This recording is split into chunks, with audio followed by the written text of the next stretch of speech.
स्वागत है आप सबका एनआईएसएम सीरीज 16 कमोडिटी डेरिवेटिव्स हम लोग कर रहे हैं। आज हम लोग स्टार्ट करेंगे चैप्टर नंबर 6 के एमसीक्यू। जैसे कि आप जानते हैं इस सीरीज में हम लोग एक एक चैप्टर से 10-10 क्वेश्चंस निकालकर एक एमसीक्यू फॉर्मेट में समझने की हम कोशिश कर रहे हैं। चलिए स्टार्ट करते हैं चैप्टर नंबर 6 के साथ।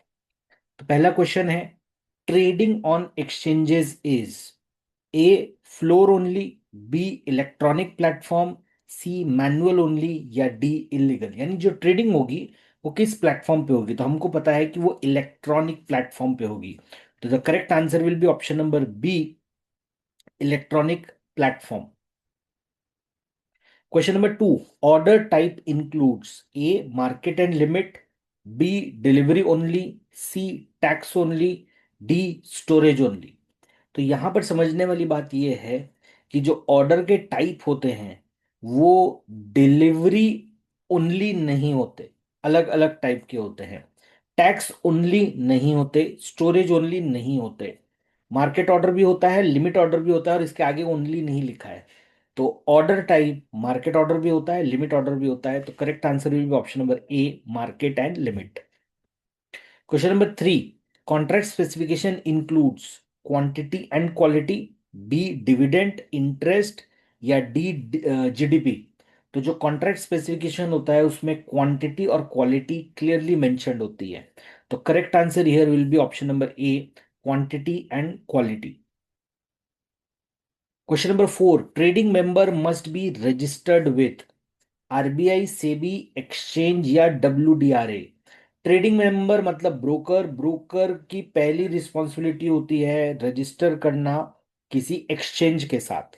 Correct answer will be option number C, exchange. Question number 5. Price bands control A volatility, B margin, C warehouse cost, या डी इंटरेस्ट। जो प्राइस बैंड होते हैं कि इसके ऊपर या इसके नीचे ट्रेड नहीं हो पाएगा, ये वोलेटिलिटी को कर्ब करने के लिए होते हैं। तो correct answer will be option number A, volatility.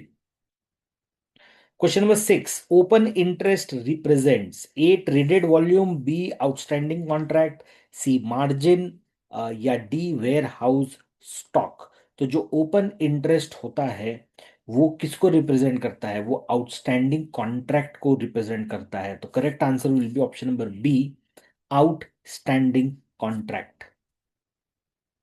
Question number 7. Turnover indicates A. Number of trade value, B. Warehouse level, C. Margin call, या D.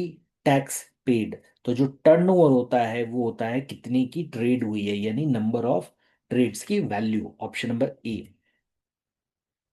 Question number 8. Market maker provides A delivery, B liquidity, C storage, या D tax benefit. तो जो market maker होते हैं वो liquidity provide करते हैं। So the correct answer will be option number B, liquidity. Question number 9.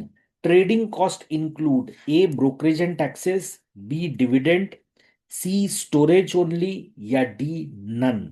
तो जो ट्रेडिंग कॉस्ट होती है उसमें ब्रोकरेज और टैक्सेस इंक्लूडेड होता है। तो correct answer will be option number A. Question number 10. Exchange disclosure improves transparency, warehouse storage, interest rate, या टैक्स कंप्लायंस। तो एक्सचेंज में आप जो डिस्क्लोजर देते हो इससे आपकी कंपनी के बारे में, या आप कोई भी अगर ट्रेडिंग मेंबर वगैरह हो तो आपके ट्रांसपेरेंसी बनती है, लोगों को पता होता है कि किस चीज का ये डिस्क्लोजर है। तो correct answer will be option number A, transparency. So यहां पर हमारा ये 10 क्वेश्चन कंप्लीट होता है चैप्टर नंबर 6 का।